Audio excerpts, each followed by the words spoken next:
So let's have a look. I actually already forgot everything I wanted to talk about in this game, but I did want to show it. Right, I wanted to show it because two of the VODs we were talking about today had a lot to do with scouting and planning. So like, how do you start a fight? And that's when I wanted to show in this VOD how I wiped like 3 squirrels in a row just because of scouting and planning. I end up with Devotion Spitfire, weapons I never use, but you gotta deal with what you got. So first of all, the first thing that I think of is that if I get into a fight now, I want to punish people for not being close to cover. If they're close to cover, my weapons are way too slow that I can't really punish them. If they're behind a small cover, I just want to push them as hard as I can, because I can shoot forever and put infinite pressure on them with LMGs without having to reload. So I want to abuse that fact. So let's have a look. Alright, so I respawn my teammates here and then I hear shots over ahead of me. Let's turn on the sound a little bit. And we're going to get into the first fight. And I want to show you something that I call letting the crosshair settle in. There's a couple different terms for it. A lot of crosshairs and other things in this game are honestly pretty bad. So if you look at this Spitfire iron sight right here, as soon as I start shooting, this little part and this outside circle, can I show this in a better way? Hold on. So this little inside part and this outside part are going to move independently from each other when the gun is shaking around. And that's what makes these iron sights so bad, is it's very difficult to see what you're shooting at when you're shooting full auto with the Spitfire down these iron sights. It's the same for the Devotion, it's the same for the Scout, it's the same for a lot of weapons. It's very hard to see what you're shooting at once you start shooting. So if you ADS and shoot instantly, it's almost impossible to see where you're aiming because it's just knocking itself left and right, and this little dot doesn't actually stay centered when you're shooting. So it completely throws off your aim, because iron sights and crosshairs are really bad in this game. So what do I do? That's what makes it feel like it goes everywhere. Yes, that's why these guns are so hard to use on drop. And it's the same for the R99 if you don't have the good skin. So what you want to do is you want to ADS somewhere safe. Right now I'm not being shot at. And I'm letting my eyes quickly adjust to this iron sight. Because the iron sights are cluttery, and if I don't do that, I'm going to lose track of what I'm shooting at. And then because I'm properly paying attention to the iron sights, and then being able to look at the Gibraltar past my iron sights, I can keep my aim on him and I can look at where he's strafing. And if it ever gets too much where I can't see him, I stop shooting for just a split second, so everything resets. I do the same thing and then I start shooting at him again. So look at when I shoot him. Let the iron sight settle in, I aim for a second. Shoot, I missed, stop so that I can see where he is, shoot again. Every time he strafes, stop, let the iron sight settle in, shoot again. So if you ever feel like you can't see what you're shooting at or your first shots are always off target, for me, honestly, obviously that was a lot faster than it would be for a lot of you, because I started doing this a while ago. I have a little practice with it, with my aim and such, but take your time. Let your crosshair settle in. Make sure that those first shots are on point. Also, not being ADS all the time is always great for your awareness too, because yes. you see nothing while and ADS. Right here, what you can see as well is I'm obviously showing up as a third party, but what I said at the start, I have 2 LMGs. I'm not being as close to cover because I'm just trying to find any opponents that are out in the open and I'm trying to punish them. Right, that's what I'm doing. I'm trying to get the first shots on them because I have an LMG. It's immense pressure and I'm trying to punish them. I can't really take an aim duel against faster weapons if they push me first. I have to get the pressure on them to win the fight, because LMGs aren't that powerful. Or they're very powerful, but they're not. They don't have good handling, I should say. That guy didn't move, so he was a free kill. And here you can see as well, we'll go back for a second. Whenever I swap targets, whenever I can't see anything for a while, I just quickly stop, even if it's a split second. Look, stop shooting, ADS again, there we go. So it's very quick now because I've practiced it, of course, but make this a habit and you'll make aiming so much easier, because people really underestimate how hard aiming becomes when you can't see what the fuck you're shooting at. So you really want to take some time for that. It's a huge difference. Obviously, as soon as you get an HCOG or as soon as you get a holo or a sight that you like, this is no longer the case. But you will often end up having to fight with weapons you don't like, and drop that might not have sights, and then there you go. That's how you want to do it. And that's how you use difficult sights. And here, obviously, I'm still anchoring this position where I have cover if I need it, so that I can wait for the moments that the opponents are exposed and I can punish them for it with my LMG. So I'm not trying to push in and overwhelm people. I'm not trying to get in close range. Right here, I refuse to go inside of this building because there's no way I'm going to win a fight inside the building with the Spitfire Devotion. So I stay on the outside. Even here, I'm not going to go into this building. Fuck that, I will die. I'm going to stay on the outside. And I will stay on the outside for 4 million years until they leave and go into the range where I will win the fight. And so I know I won't lose. I'm playing to the range and the power of my weapons. And then we move on to respawn our teammate, and I grabbed an R99 because obviously with 2 LMGs, not only is it going to chew through ammo like crazy, but also they serve the same purpose, so there's no need for it. And the Devotion needs a lot of energy ammo, which is difficult to find. So I dropped that, picked up a close range weapon as my secondary. And then right here, after respawning our teammate, I see that this flyer is flying. So whenever I see a flyer flying, I always check around to see if that means the team shot it, because if they're shooting a flyer and you're aware of it, hey, guess what? You have an information advantage, so you've got a couple free kills. Happy big Sunday. Dude, it really is. It's such a sunny Sunday too. This is great. I'm having a great time. Right, and so yeah, somebody does end up shooting it here, and so I know that there's a team up ahead. They should know we're here too, because we respawned, but they still shot the flyer after a guy already respawned, so I thought maybe they're not aware of where we are. So I'm going to wait here for a second. And I'm gonna wait for them to loot that box. I'm turning up the volume so you can hear what I'm saying right here. Heirloom set. Hence the name, give heirloom please. There's another team up ahead. Okay. That's our teammate. So shooting at the flyer. Oh, flyer, yep. Yep. I'm waiting for them to go on the box. Right, so I'm waiting for them to go on the box. So this has to do with what we were talking about earlier, of predicting your enemies. If you have the information of knowing what they're doing, then you have the information of knowing what they're probably going to do. Obviously, in this case, I see that that box is dropping out in the open. I don't want to show myself, so I'm just chilling behind this res beacon until it falls on the floor, and then I'm gonna arc star them to shit. See, so they start looting. I know also, because I waited and know where they are, they just now got the first information on me. They're now under pressure to make quick decisions. This is why confidence is so important. I know that there's only 2 things they can do. Go to left where they have cover, go to right where they don't have cover. If they go to the right, I'm gonna fuck them up, because they don't have cover. So what am I gonna do? After these first nades, I'm gonna throw the other grenades on the left, so that as they try to go for cover, they'll get hit by it. And by the time that they're still trying to dodge these grenades, I'm already shooting them with my Spitfire, because my confident decisions came first, even if they weren't perfect.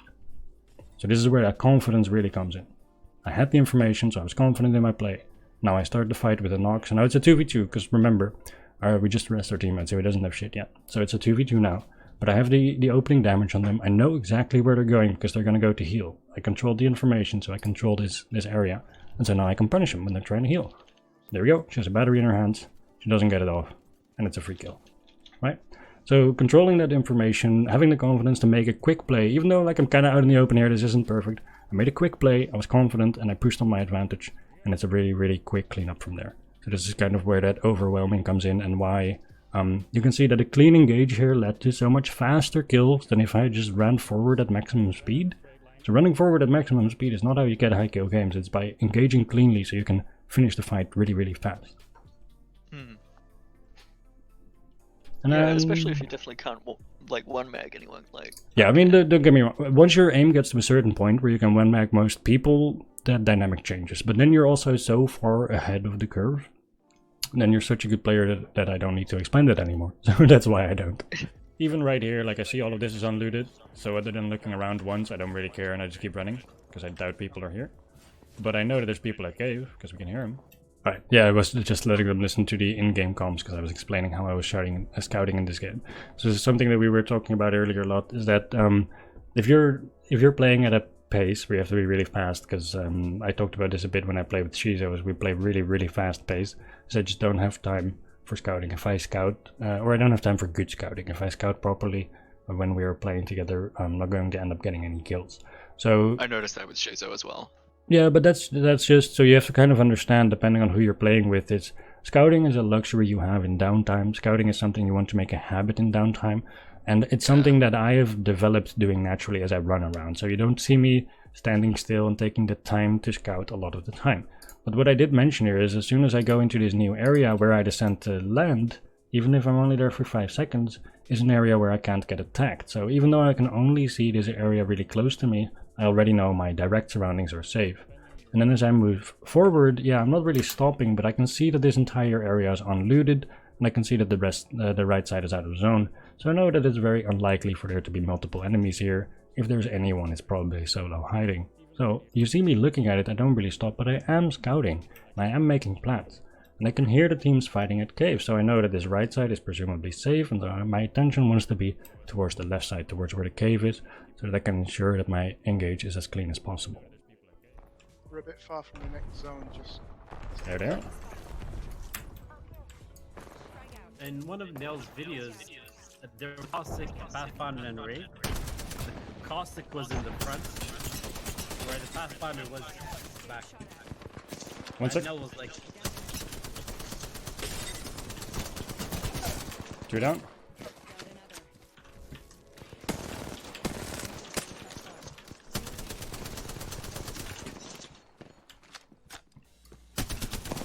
On me here. Oh, can I not be stuck, please? Thank you.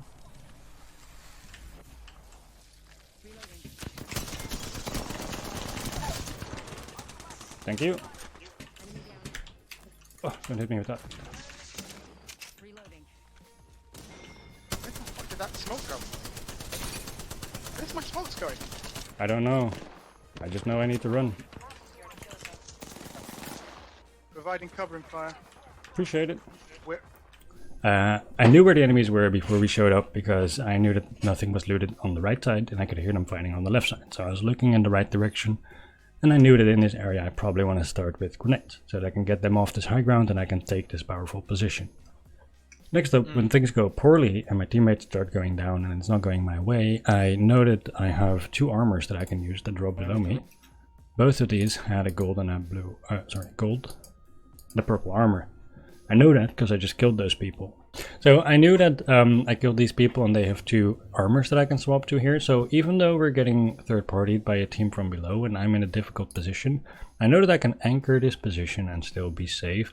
But once I've swapped both of these armors, I have to reset. So that's why I'm trying not to use my Void Walk and my Portal, as long as I can anchor these armors and then I can leave them behind depleted so they cannot be used against me. So what I'm trying to do now is just use these armors to buy time while I figure out where these enemies are, and then I can make a quick decision based on where they are.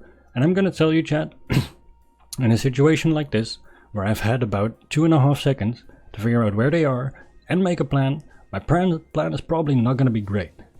But it doesn't make a difference if it's not great, it has to be fast, right? That's that confidence. I have to put them under pressure so that they make worse decisions than me. So I use these armors to buy myself time. Providing cover and If I go back a little bit. Killed him. Okay, so I use these armors to buy myself a little bit of time to get information on where they are, and I instantly start pressuring.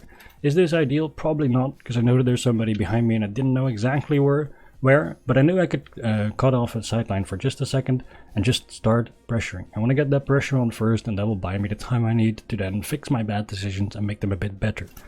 So I pressure out this guy. I know I can't kill him here.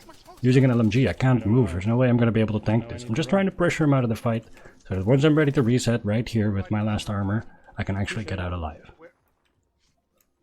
So that's where this like clean engages, this confidence, this is how it all fits together. You need to be confident enough to make fast decisions, but you need to try to create clean engages, and if you can't keep the engage clean, then you need to reset it like we're doing here.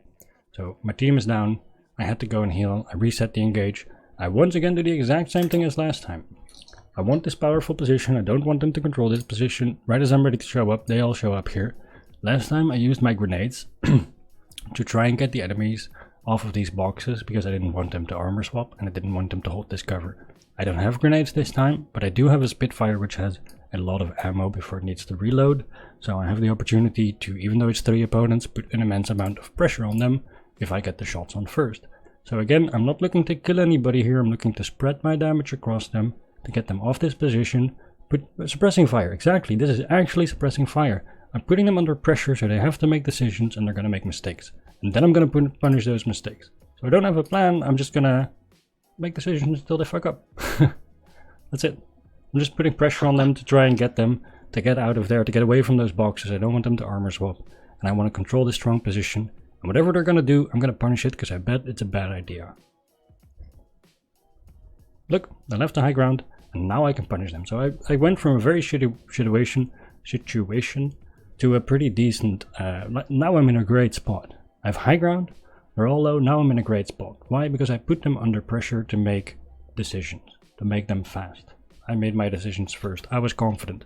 But I didn't jump down and make a mistake. Situation, yes, make them free account, exactly. The more pressure you put on their opponents, the easier they're going to make it to kill you, or to kill them. And now I can just hold this high ground, I now have an advantage, so I'm fine. As long as I control this high ground, I'm probably good. And remember how I was anchoring those boxes earlier? Who can tell me what I'm anchoring right now? In chat, let's see it. I want to see what you guys think I'm anchoring in this position.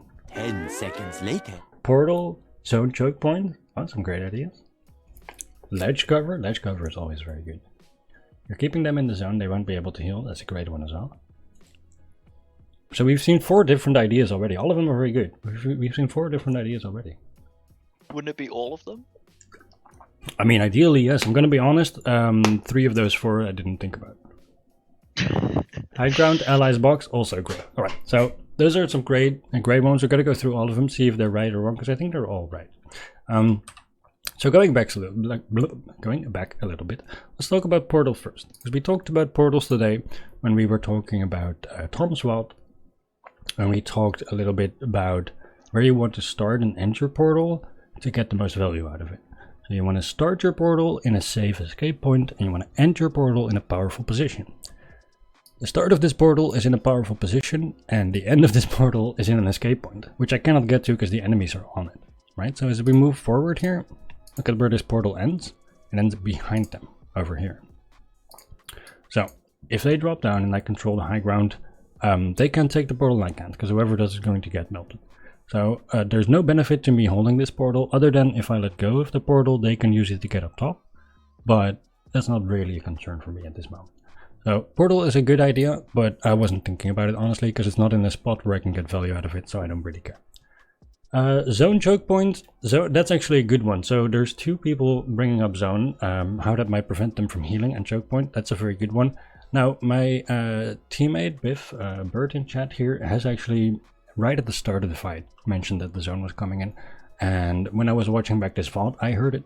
In the moment I was focusing on my engage, I was thinking about something else, I actually missed it. I didn't hear it till I watched back the vault, so I actually wasn't thinking about zone. But I was thinking about high ground, ledge cover, definitely, and Watson's ulti, so Farmer Joe got both of them. So as I'm pushing up here, I did indeed, like you said, QRI, I want to control this high ground, and I want them off of the boxes to stop them from armor swapping. So that's why I try to force them down. And as soon as they are down, I want to control this high ground over them, because if I control this high ground, there's very little cover here they can use. They can really only use these boxes, maybe this leg on the right side, and then this truck. So they're in a very, very difficult position to do anything against me, and then indeed the zone is pushing them from the back. As well as on the left here, there's a Watson ultimate. So what's the good thing about a Watson ultimate? It recharges my armor, so that when I go down, even if I'm not healing or if I'm reloading, I'm always getting a little bit of armor back, so I can take a lot more poke damage from these people. Which is perfect, because they have 3 against my 1, right? So poke damage is going to happen. Or should. They end up not shooting much, as you see, but I'm expecting them to do a fair amount of poke damage to me, and I'm preparing for that by holding not only the high ground, but also the Watson ultimate next to me. Also makes me safe for grenades, of course. And right here, we're in zone. We're fighting in zone. So whenever I'm fighting in zone, my armor is super important. My armor is what prevents me from dying after this fight. Because even if I take this armor damage now and then kill the Bangalore with this amount of my health being gone and missing, the zone is probably going to kill me if I don't have a fast heal. That's how the zone in this game works. So I always want to make sure I have some armor left, and if my armor gets low, I'll do anything I can to try and keep it up when I'm fighting in the zone, just to ensure I don't die either during or after the fight. So right here you see me using the Watson ulti for cover and just buying time to get a battery off. In the meantime, she tries to get out. She doesn't do the same, doesn't start healing, so look at that, the zone kills her, right? So I was ready for this, for making sure my health stayed up. She wasn't, and that's why I don't die. She does. So always keep in mind, if you're fighting in the zone, make sure you always have at least a little bit of armor if you can. Alright, so we made our way out of zone. Rest the teammates. Teammates don't have gear yet. Sadly, all of the gear got lost deep into zone 3, so we tried to see if we could go back for it, but we could not.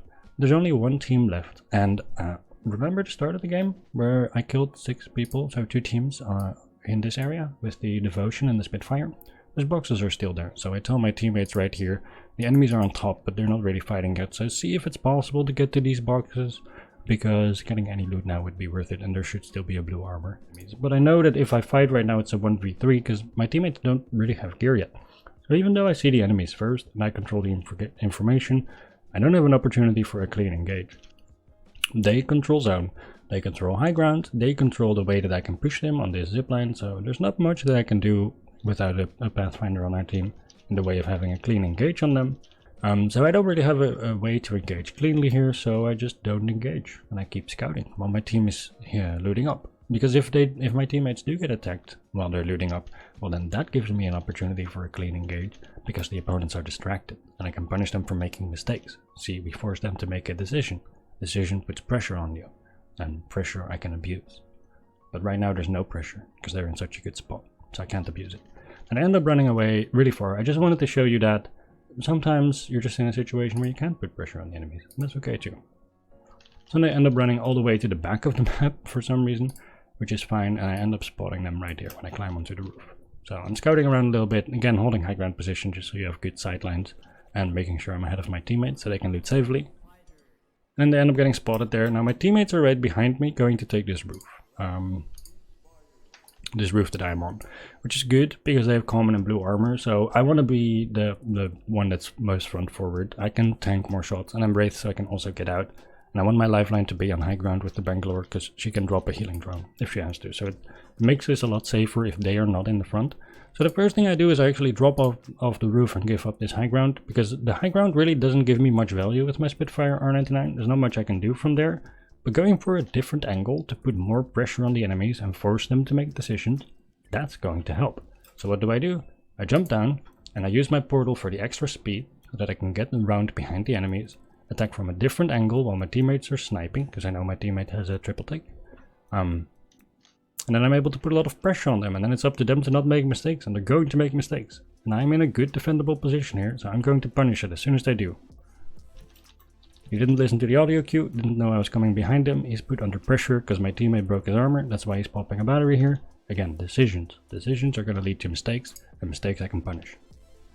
So that's the freest kill you've ever seen. Why? Because I knew what my teammate was going to do, so I prepared for it. And this is the last guy here, which I missed way too many shots on. I was a little close, chat. I'm not gonna lie. I was peeing myself a little bit just at the end there. But there we go. A great game like that. So there was a lot of like full squad wipes in the game.